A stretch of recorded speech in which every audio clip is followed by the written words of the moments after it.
प्रिया और रिचा कॉलेज के सेमेस्टर ख़त्म होने पर कुछ दिन की छुट्टियों पर अपने कजिन्स के घर जाने के लिए बहुत एक्साइटेड थे। वो सारी पैकिंग करके जल्दी से राहुल और पूजा से मिलने और कुछ दिन उनके साथ रहने के लिए निकल गए।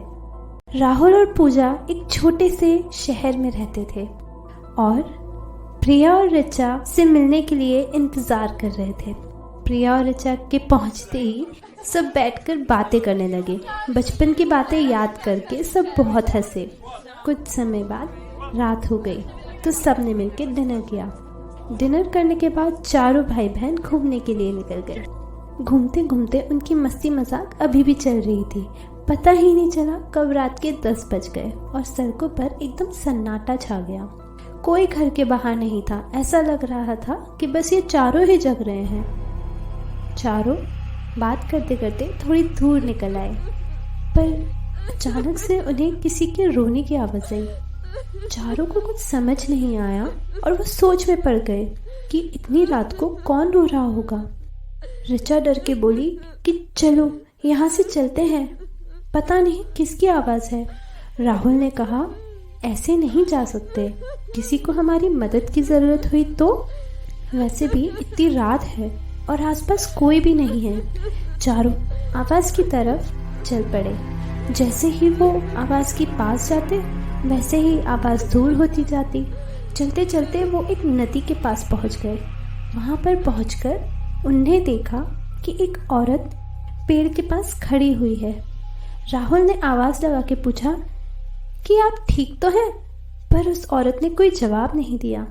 फिर प्रिया ने पूछा आपको कोई मदद चाहिए? हमें यहाँ से रोने की आवाज़ आई थी। वो औरत फिर भी कुछ नहीं बोली, बस खड़ी रही। ये सोच में पड़ गए कि ये ना कुछ बोल रही है ना हिल रही है। इन्होंने सोचा कि थोड़ा पास जाया जाए, पर अचानक से वो औरत पेड़ के पीछे से बाहर निकल आई और उसे देखकर इनके पैरों तले ज़मीन खिसक गई। उस औरत के बाल बिखरे हुए थे, शरीर एकदम सफ़ेद पड़ा हुआ था और आंखें काली। आंखों के अलावा उस औरत के चेहरे पर कुछ भी दिखाई नहीं दे रहा था। उसे देखकर चारों भाई बहनों के होश उड़ गए। वो डर के मारे वहाँ से जल्द बाहर निकले। किसी ने भी पीछे मुड़ के नहीं देखा। प्रिया और पूजा डर से रोने लगी। थोड़ी दूर पहुंचकर वो सब रुके और गहरी सांसें लेने लगे। उन्हें ऐसे डरा हुआ और अकेला देखकर एक आदमी उनके पास आया और पूछा तुम सब इतनी रात को यहाँ क्या कर रहे हो? उस आदमी को राहुल ने पूरी बात बताई और राहुल की बात सुन के उस आदमी ने बोला कि कई साल पहले एक औरत अपने बच्चे के साथ आई थी और इस नदी में डूब गई थी। लोग कहते हैं कि वो आज भी अपने बच्चे को रोज़ यहाँ ढूंढने आती है। बहुत लोग बोलते हैं कि उनने उस औरत को देखा है।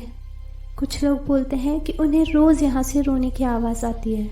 इसीलिए अंधेरा होते ही कोई भी घर से बाहर नहीं निकलता और इस नदी के पास तो कोई भी नहीं आता। ये सब सुन के वो सब बहुत डर गए और डर के मारे दौड़ते हुए अपने घर चले गए। घर पहुँचते ही वो सब इसी बारे में सोचते रहे और पूरी रात कोई नहीं सोया। उस दिन के बाद वो चारों कभी इस नदी के पास नहीं आए। आज भी उन चारों को वो डरावना चेहरा याद है और वो उसे शायद कभी ना भूल पाए।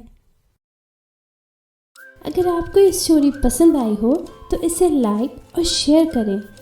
ऐसी और दिलचस्प कहानियों के लिए इस चैनल को सब्सक्राइब करना ना भूलें।